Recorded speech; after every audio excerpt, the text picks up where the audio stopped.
নজর রাখবো পরবর্তী সংবাদে। বন্যায় ক্ষতিগ্রস্তদের এবার আরো এক ছবি এবার কাকরাবন থেকে উঠে আসলো। কাকরাবনের কার্যত আজ 25টি শরণার্থী শিবিরে ক্যাম্প রয়েছে, যেখানে প্রতিদিন সেই ক্যাম্পগুলিতে 3 জন করে ডক্টর প্রতিনিয়ত শরণার্থী শিবিরগুলিতে চেক আপ করছে।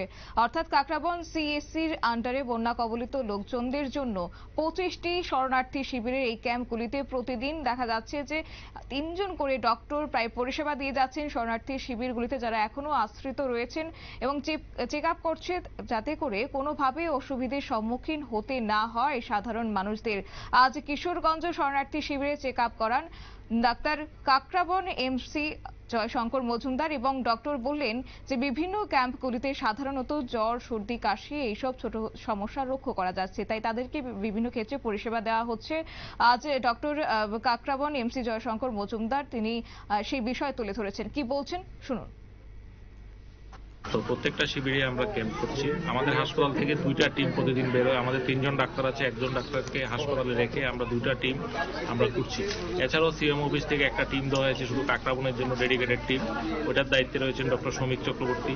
কাকরাবনের 2টা টিমের দায়িত্বে, একটা টিমের দায়িত্বে আমি থাকি, আর একটা টিমের দায়িত্বে ডক্টর গায়ত্রী দেবনাথ বা ডক্টর বৈশালী সাহা অল্টারনেট করে থাকে। এছাড়াও ডিস্ট্রিক্ট হাসপাতাল থেকে ডক্টর বিশ্বজিৎ পাল এবং ডক্টর বিশ্বজিৎ পালের নেতৃত্বে একটা টিম হয়, এবং বিশ্বজিৎ পাল না আসতে পারলে অন্য ডাক্তারবাবুদের দিয়ে টিম করে দেওয়া হয়েছে। মোট 4টি টিম আমাদের কাকরাবন সিএসসি এরিয়ার।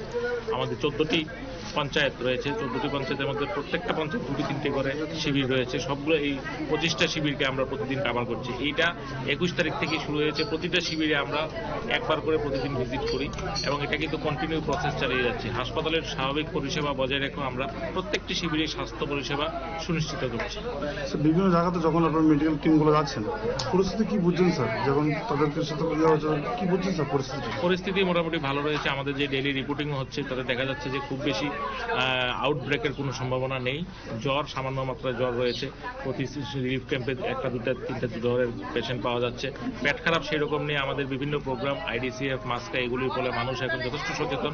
হ্যান্ড ওয়াশিং এবং অন্যান্য হাইজিন মেনটেন সম্পর্কে মানুষ যথেষ্ট সচেতন। সেক্ষেত্রে পেট খারাপ বা জ্বরের পরিমাণ অনেক যতটা হওয়ার কথা ছিল ততটা নেই। এছাড়া আমরা প্রতিদিনই যে ক্যাম্প করছি তাতে যদি সমস্যাগুলি রয়েছে সেই সমস্যাগুলি থেকে আমরা ওষুধ দিয়ে দিচ্ছি, তাতে মানুষ সমস্যাগুলি থেকে খুব উইকেট থেকে রিকভার করছে।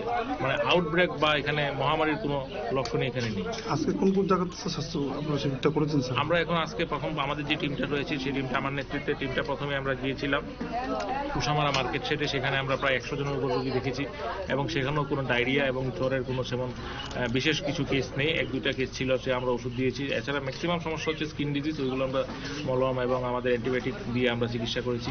এছাড়া আমাদের কুসামারার পরে আমরা গিয়েছিলাম শিলগাড়িতে আমরা বেশি পরিবার নেই, তারপর যারা ছিল তাদেরকে ওষুধ দিয়েছি। এরপরে আমরা গিয়েছি জ্যামজিলি এবং এখন কিশোরগঞ্জ স্কুল। এখানে সেরে কাকরাবনে 3টা স্কুল রয়েছে, কাকরাবন স্কুল, শ্যামাপ্রসাদ স্কুল এবং কলেজ। ওইখানে আমরা ওই শিবিরগুলো ঘুরবো। আর একটা টিম বেরিয়েছে আমাদের, ওই টিমটা ঘুরছে আমতলী, গর্জনমুড়া, হদ্রা ওই সাইডে ডক্টর বৈশালী সাহার নেতৃত্বে।